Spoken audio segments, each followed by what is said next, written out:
I remember exactly what I was doing when it all started to shift, cleaning the filter in the damn dishwasher, cursing under my breath about the rotten lettuce smell when Madison came into the kitchen like a storm had just walked in wearing perfume.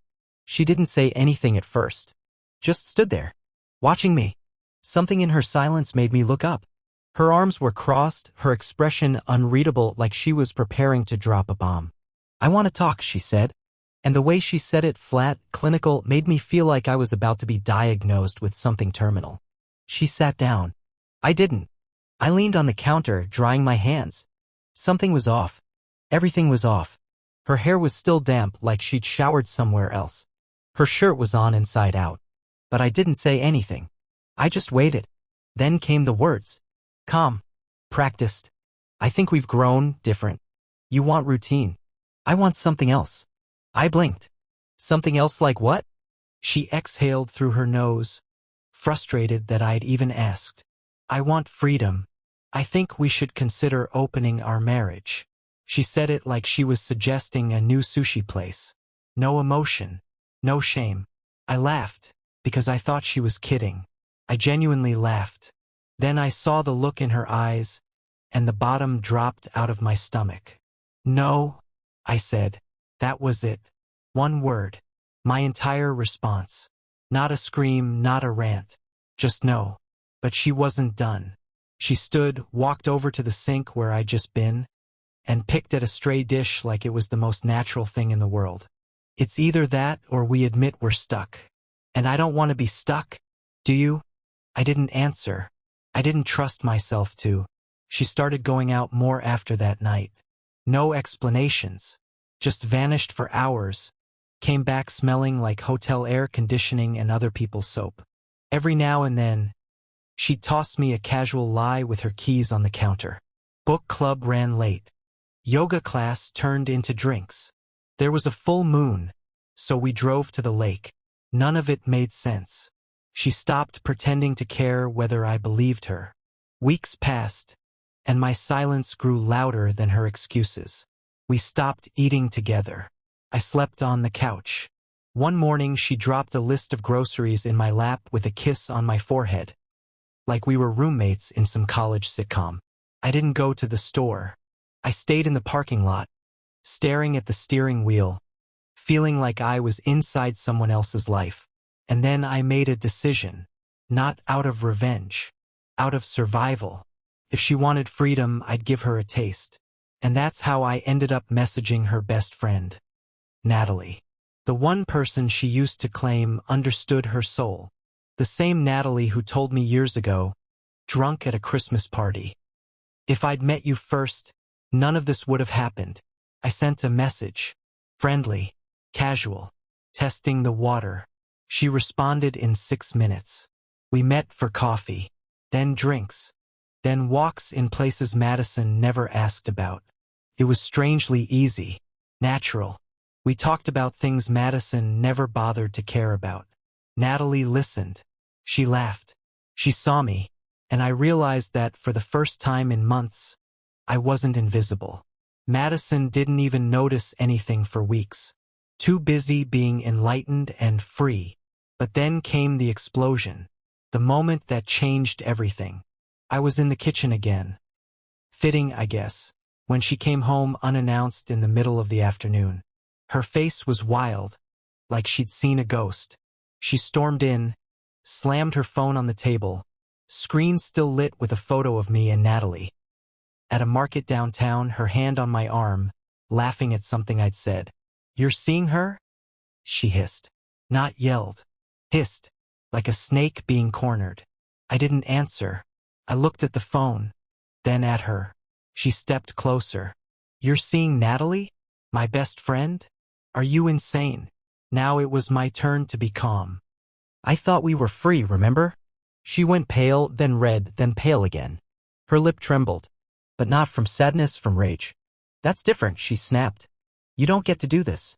Not with her. Anyone else, maybe, but not her." And that's when it hit me. She didn't care that I'd moved on. She didn't care that I was hurting.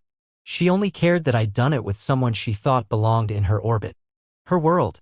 Her possession. So I leaned in, quiet, steady. "Oh, now you want loyalty?" Please. The silence that followed was the loudest thing I've ever heard. The door didn't slam when she left.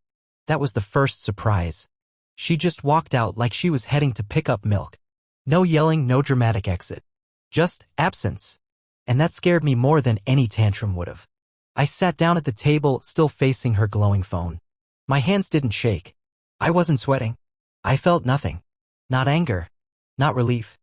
Just this bizarre, detached clarity, like I'd been holding my breath for a year and suddenly remembered how to inhale again. She didn't text me that night. Not even a passive-aggressive ... message. But Natalie did. She called me. Screamed for 20 minutes. Told me I betrayed her. I stared at the screen. That word. Betrayed. From the woman who dismantled our marriage like it was IKEA furniture. I typed, she asked for this. She begged for it. Freedom. Remember. Natalie, she said freedom didn't mean I could touch you. That sentence. It rewired something in me. Didn't mean I could touch you like I was her property. A couch she lent out that came back with a scratch. Suddenly, it wasn't about love. Or pain. Or whatever shattered version of a relationship we were pretending to maintain. It was control. That's all it ever was. The next morning, she was back.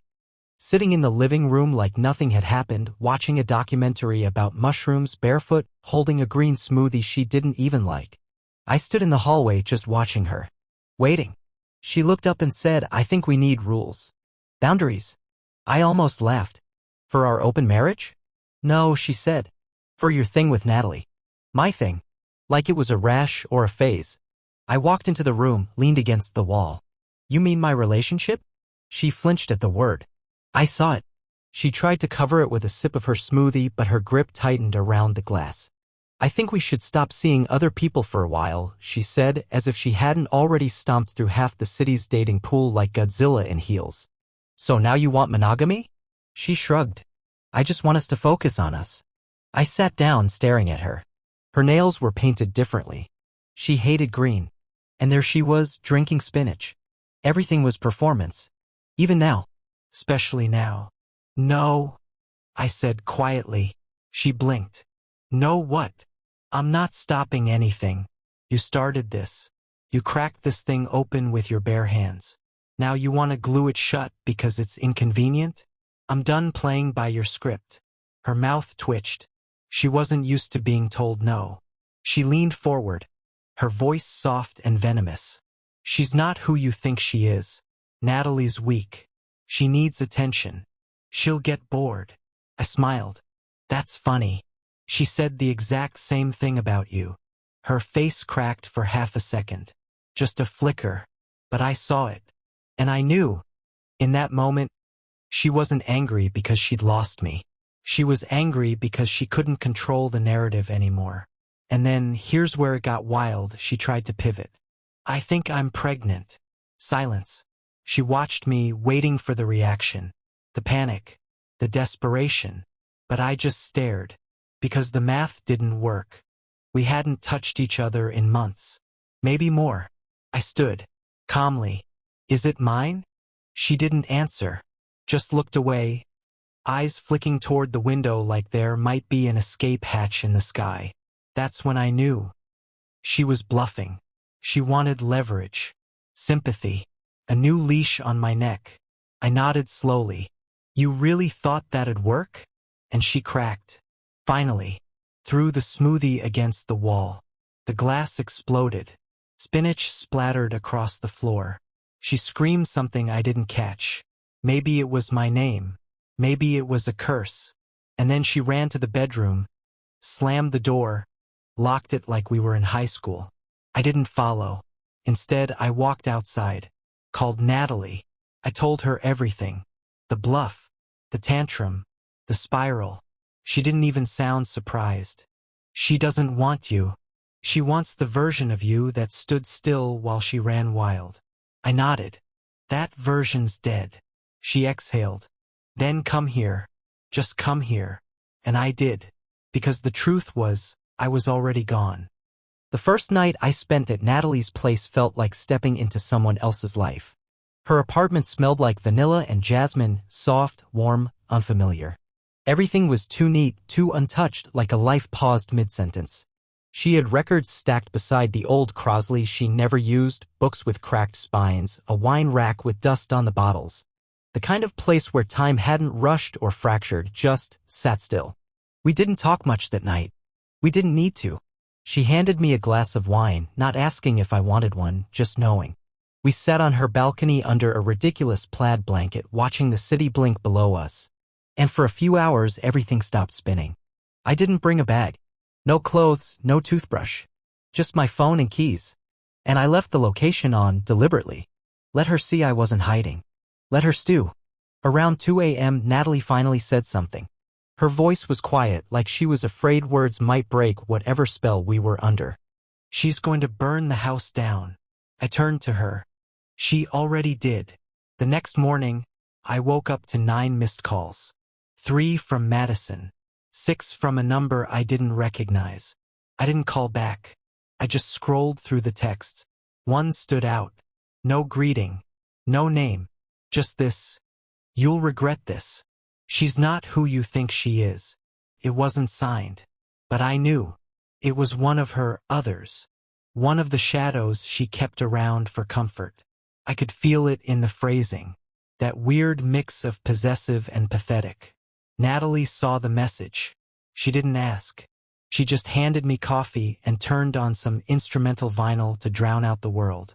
But by noon, the peace shattered. A knock on Natalie's door. 3 short, sharp hits like a gavel.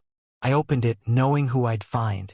Madison stood there, sunglasses too big for her face, hair pulled back like she was trying to look composed.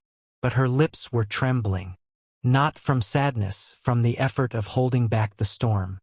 She pushed past me without being invited. Natalie came out from the kitchen, froze. Madison looked at her like she was a stain on a white dress. I want to talk to him.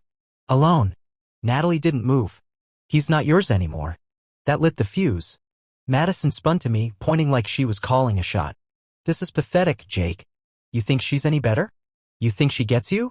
You think this little story ends well for either of you? I said nothing. Just watched her unravel, word by word. She stepped closer. You're not angry enough. Why aren't you angry? That's when I understood. She needed my rage. She needed the drama. The fight. The yelling. Because without it, she was powerless. Without it, she had no control. I stepped back. Calm. You had your chance to love me. You chose freedom. And now you hate that I finally took it. She stared at me, lips parting, but nothing came out. No insult. No comeback. Just air. Then she turned to Natalie. He'll come back. Just wait. Natalie didn't flinch. I'd rather be wrong than be you. Madison left without another word. I closed the door. Locked it. And that's when I felt it for the first time, not just relief, but peace. The silence after a storm. The air clean again. I wasn't hers anymore. I wasn't anyone's prisoner. I was just a man finally out of the maze she built around me. And somewhere in the city, she was spinning, furious, alone, choking on a freedom she couldn't weaponize anymore. The morning after Madison's ambush at Natalie's, I expected fallout, texts, calls, maybe even a social media circus. But there was nothing. Just silence. And it was deafening in the most dangerous way. Madison wasn't the type to go quietly. If she wasn't lashing out, it meant she was plotting. Reconstructing the battlefield. I knew her too well. She never surrendered, she simply waited for a better opening. Natalie and I didn't talk much about it. She'd seen enough of Madison's mind games to know it wasn't over. She made French toast, played jazz, and tried to drag us back into some semblance of calm. But we were both on edge, waiting for the other shoe to drop. It did. 2 days later, I walked back into our house to grab a few essentials. Madison was sitting in the dining room, legs crossed, sipping red wine like she was hosting a murder mystery party. Her smile didn't reach her eyes. You're home, she said, like it still was. I ignored the bait. I grabbed a duffel bag, started packing. She followed me down the hall. I've been thinking, she said. Maybe we rushed into all this. I didn't answer. She leaned against the doorway. You don't belong with her. You're not built for soft women. You're made for fire. And I am the flame. I zipped the bag. You're the smoke. I'm done choking on it. She laughed. Not a real laugh, one of those high, brittle, I'm fine even though I am sinking ones. Then, without warning, she grabbed her phone and shoved it in my face. I thought you might want to see who Natalie's been texting. I took it, against my better judgment. Messages. From Natalie. Not recent, months ago. Before anything happened between us. Casual, venting stuff. But then one line that hit like a steel rod to the gut. Sometimes I wonder what would have happened if I'd met Jake first. I looked at Madison. So? She told me the same thing. Years ago. Her expression cracked. She didn't expect that. She thought she had me cornered. She thought I'd implode. She tried again. She was always jealous of us. Of me. She used to copy the way I dressed. She even asked me what perfume I wore. Do you really think she loves you? Or do you think she just wanted to win?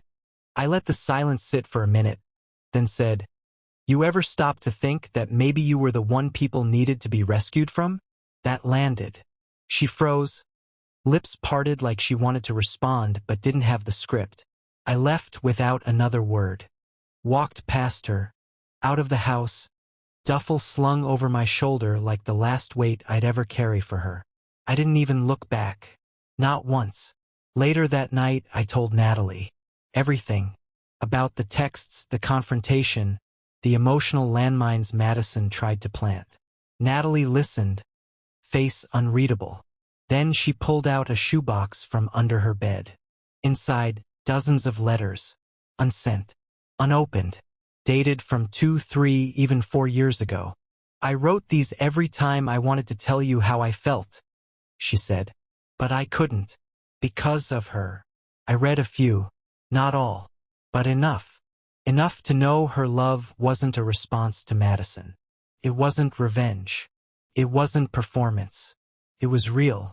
Quiet, buried, but real.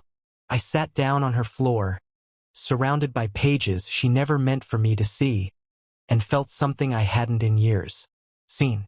And for the first time since Madison dropped the freedom bomb, I realized, maybe I hadn't lost something.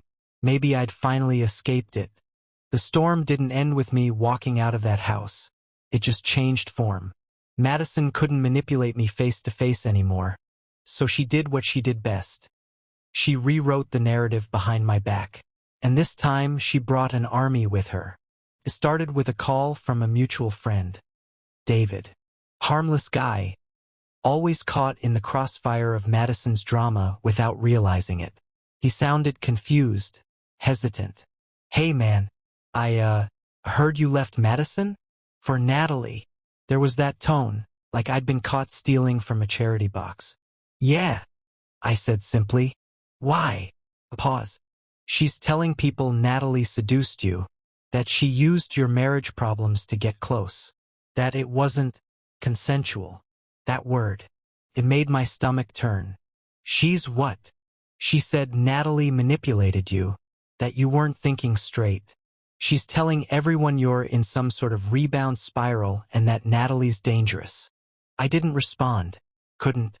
I just hung up and stared at the wall, trying to process how fast truth can be twisted when the wrong person holds the microphone. By the end of the week, I was getting side eyes from people I'd known for years, texts from old friends, cold shoulders from neighbors. One even had the nerve to say, "She always seemed too good for you anyway." Madison had weaponized her pain and launched a smear campaign. And her favorite lie? That I was the one who cheated first. That everything I was doing now wasn't retaliation. It was guilt. She painted herself the victim with such practiced fragility that people just believed her. Natalie bore the brunt of it. Anonymous messages. Cold glances at work. One woman even cornered her in the parking garage and told her she was a homewrecker with a timeline. We were being hunted by a ghost, Madison's version of us, roaming the city unchecked, sinking its claws into people who never asked for the truth. One night, Natalie came home, eyes rimmed red. She sat on the couch without a word. I waited. Then she said, "She told my boss." I closed my eyes. What did she tell him? That I was unstable. That I'd been obsessed with you for years. That I'd threatened her when you left. I almost lost my job, Jake. Something in me cracked. Not snapped, cracked. That slow, sick feeling like wood under too much weight. I stood up, pacing. She's unhinged. She's trying to erase the truth. She already has, Natalie said quietly. I sat down beside her, pulled her into me. No, she hasn't. She's loud, but loud doesn't mean right. We're not hiding. Not anymore. Natalie looked up at me. Then let's tell the real story. So we did. We wrote it down. Everything. The timeline. The conversations. The proposal of an open marriage. The emotional neglect. The gaslighting. And most of all, the truth of what we found in each other. Not chaos. Not some affair born from lust and escape. But peace. Clarity. Warmth. We didn't post it anywhere. We didn't need to. We sent it directly to the people who mattered. The ones who'd been poisoned by Madison's version of events. No embellishments. No attacks. Just facts. And a single closing line. We didn't fall in love because we betrayed someone. We fell in love because someone gave us permission to leave. Some people believed us. Some didn't. But that wasn't the point. The point was Madison didn't own the narrative anymore. And once she lost that grip, her power started to bleed away. It wasn't over, though. Madison never accepted endings, she reinvented them. Twisted them into shapes that fit her image of control. So when the truth began to circulate, when her carefully curated victimhood began to fracture, she didn't retreat. She escalated. A week after we sent out the letter, I got a certified envelope at Natalie's place. No return address. Inside was a typed document. Cold, sterile, threatening. She was suing me for emotional distress. Not a divorce. Not a settlement. A lawsuit. Allegations that I'd been abusive. That I'd gaslit her, neglected her mental health, that my reckless romantic behavior had destroyed her reputation and caused irreparable psychological harm. She had photos, carefully framed screenshots of our texts, cropped to show her pain and none of her provocation. She listed dates, half-truths, stories twisted so tightly around a splinter of reality they looked almost believable. It was vile. And it was smart. Because if I fought back, I'd be retaliating. If I ignored it, I'd be guilty by silence. Natalie sat across from me that night, watching as I flipped through the papers with shaking hands. She didn't say anything until I looked up and said, "This is war." "No," she replied. "This is her last move. Don't let it be yours too." But I wasn't calm. I was done being calm. I called a lawyer. A real one this time. Not the guy who helped us with the house or our wills. A fighter. And I handed him everything. The texts. The emails. The voice messages she left while crying one night about some guy named Dean, not me breaking her heart. He listened. Took notes. Didn't blink. "You're not the first," he said after 10 minutes. "And you won't be the last. But if we do this, we don't play nice. We build our own story. You sure you're ready for that?" I was. For the first time in a long time, I wasn't just surviving her chaos, I was done with it. But here's the twist. 2 days before the first hearing, she withdrew the lawsuit. No explanation. No apology. Just a one-line statement from her attorney: "My client wishes to pursue healing outside of litigation." Healing? The same woman who tried to ruin me was now seeking peace because the spotlight didn't love her back the way she thought it would. We celebrated that night. Natalie and I. Nothing dramatic. Just burgers on the roof, looking out at the skyline we both once thought we'd have to leave behind to breathe again. At some point, she turned to me and said, "What would you do if she called you tomorrow?" Said she wanted to talk. I didn't even hesitate. I'd hang up. And that wasn't anger talking. That was peace. The kind you earn. The kind you fight for. The kind you bleed a little to hold on to. Madison didn't call. She didn't write. She disappeared into the space she carved out for herself. Alone, bitter, spinning tales to anyone who'd still listen. But me, I'd finally stopped listening. A month passed. Then 2. No calls. No letters. No dramatic doorstep appearances with mascara-streaked cheeks and carefully timed sobs. Madison had gone dark. For anyone else, that might have meant it was over. But with her, silence wasn't surrender. It was strategy. I didn't let it rule my mind. But I wasn't naive. She was still out there, and the thing about Madison? She didn't vanish. She reloaded. Natalie and I had started breathing again. She wasn't just my safe place. She was my mirror. The first person in years who saw through the version of me I performed and somehow loved what she found beneath. We moved slow. Not because of fear, but out of respect for the wreckage we were climbing out of. We found a rhythm: coffee shop mornings, shared playlists, late-night drives with no destination. She'd talk about her students, I'd ramble about projects I'd shelved long ago. Real life began to unfreeze, 1 inch at a time. And then came the wedding invitation. Not ours. Hers. Madison was getting married. To Dean. Yes, that Dean. The same name she sobbed over in her voice messages. The guy she swore was just a friend. The guy whose cologne clung to her jacket more than mine ever did. I got the invite in the mail. Plain envelope. Cream cardstock. Elegant. Impersonal. The names embossed in gold foil like it was supposed to dazzle the betrayal out of my eyes. There was no message inside. No handwritten note. No explanation. Just a date. A time. And a location. Natalie saw me freeze when I read it. She walked over, looked at it once, and whispered, "She's trying to bait you." She was right. It wasn't an olive branch. It was a trophy presentation. She wanted me to see her winning. Wanted me to show up, sit politely in a pew, and watch her rewrite history in front of an audience of curated believers. I laughed. Quietly at first. Then louder. Because it was so Madison. She didn't care about Dean. Not really. Dean was a prop. A placeholder groom in her production of Look Who Moved On First. I dropped the invite in the trash. 2 days later, Madison sent a message. No greeting. Just, "I see you got the invite. It's not too late to be civil." Natalie read it over my shoulder. "Is this the part where you pretend to wish her happiness?" I replied with one word: declined. 5 minutes later, another message came through. "Of course. You were always too proud. That's why we didn't work. Not because I was unfaithful, but because you couldn't handle being irrelevant." I didn't answer. I didn't need to. Natalie put on a movie. Some rom-com neither of us really liked. Halfway through, she turned to me and said, "She thinks she broke you." I nodded. She did. A pause. Then I looked at her, eyes steady. But that version of me needed to break. Because the man who stayed through her lies? Who let her rewrite reality while he bit his tongue to keep the peace? That man's gone. I buried him in silence under every manipulative smile and calculated tear Madison ever threw my way. She's marrying Dean? Good. Now he gets to learn her games from the inside. Let him be the next character in her script. Let him figure out what it's like to love someone who's already in love with her own reflection. As for me, I was finally writing my own story. Without her pen.it was the day before her wedding when the final card flipped.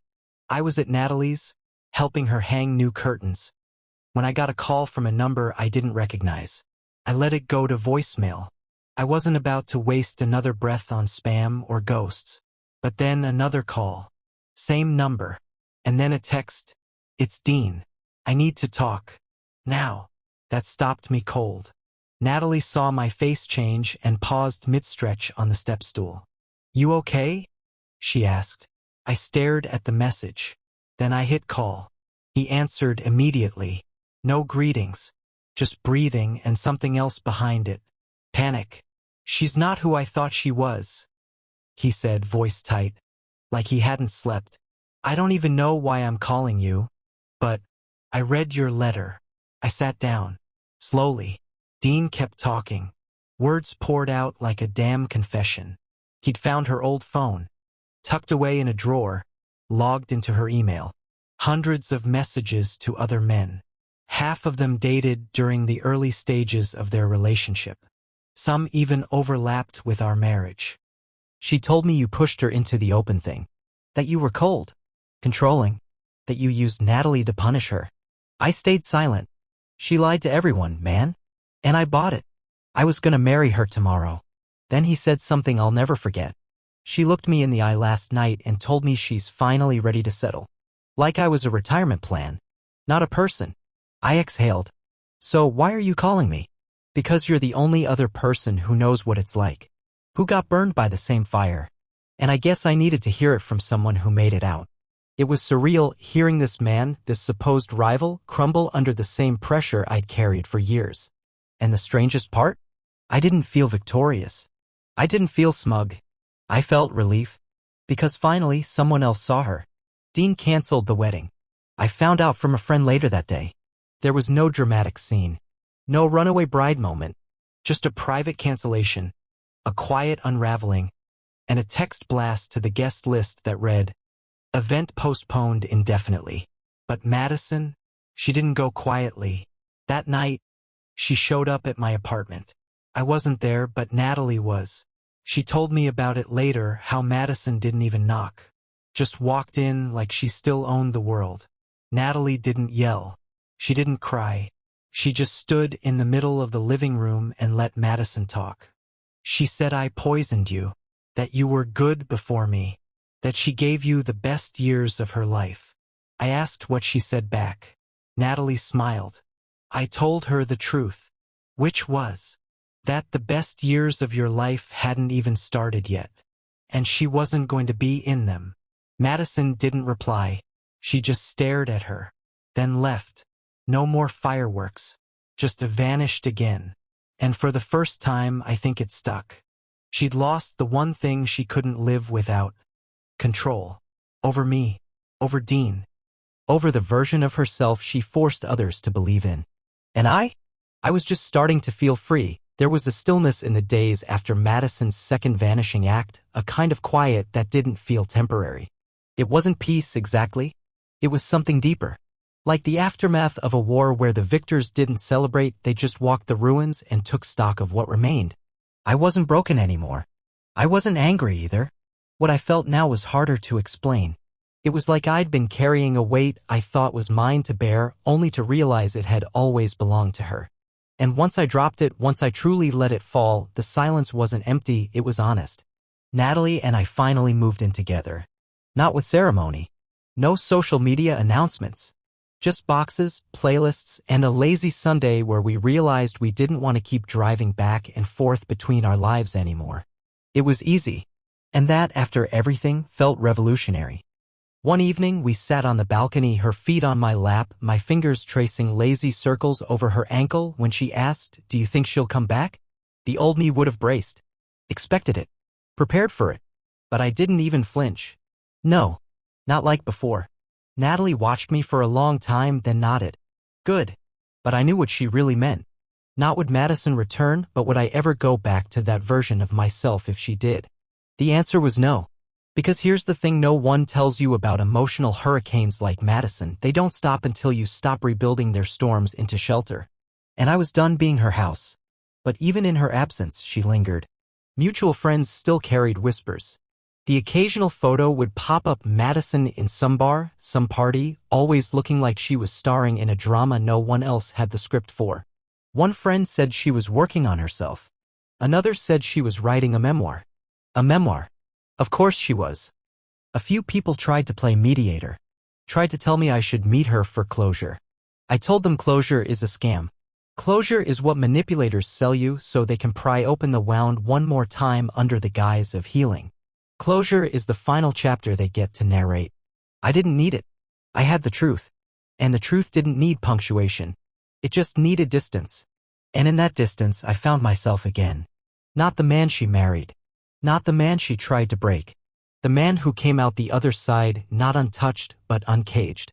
And that was enough. It didn't end with fireworks. No final confrontation in the rain. No dramatic voicemail. No slow, cinematic montage of memories set to sad music. It ended the way most real things do, not with noise, but with absence. Months passed. Life unfolded. I changed my number. We sold the house. Natalie and I adopted a rescue dog that hated thunderstorms and loved peanut butter. I started painting again, something I hadn't done since college. We went to a farmer's market, got sunburned on accident, laughed about it. We fought once about dishes or schedules or something equally mundane. And it didn't feel like the world would collapse. That's how I knew we were real. Madison faded. People stopped mentioning her name. The ripple she tried to create never made it past the shoreline. Dean, as far as I knew, moved to another state. Started over. I wondered sometimes if he ever looked back. If he ever read our letter again. if he finally understood why I sent it. There was one last message, though. It came in the form of a shared note on my old cloud drive. Something she must have added months ago before I wiped the accounts clean. I found it by accident while searching for an old file. The title was just, "You were supposed to love me forever." It wasn't long. A paragraph, maybe two. All lowercase. Fractured thoughts trying to sound poetic. She wrote that I changed too fast, that I let her drown instead of learning how to swim beside her. But there was one line that stood out. One line that, for a moment, tugged at the very edge of my healed skin. "You were the first man who ever tried to see me and the first one who really did. I hated you for it." I closed the note. Deleted it. Not out of cruelty, but because I finally understood she didn't want to be seen. She wanted to be worshipped. And I had stopped bowing a long time ago. I don't think of her much anymore. When I do, it's not with hatred or regret. It's with detachment. Like remembering a dream I used to believe was real until I woke up and realized how small the room was. Now, when I look at Natalie, I see light without shadows. We're not perfect. We're not wrapped in some idealized fantasy. We're just honest. Steady. Whole in the places that matter. If you're reading this and you're in the middle of it, if your gut is screaming but your brain keeps making excuses, listen to the screaming. Not because it's right all the time, but because it's trying to protect you from the version of yourself that's disappearing by degrees. You deserve to be seen. Loved without conditions, without manipulation, without being pulled apart and put back together to suit someone else's image. Madison once said she needed freedom. She was right, and giving it to her was the most freeing thing I've ever done.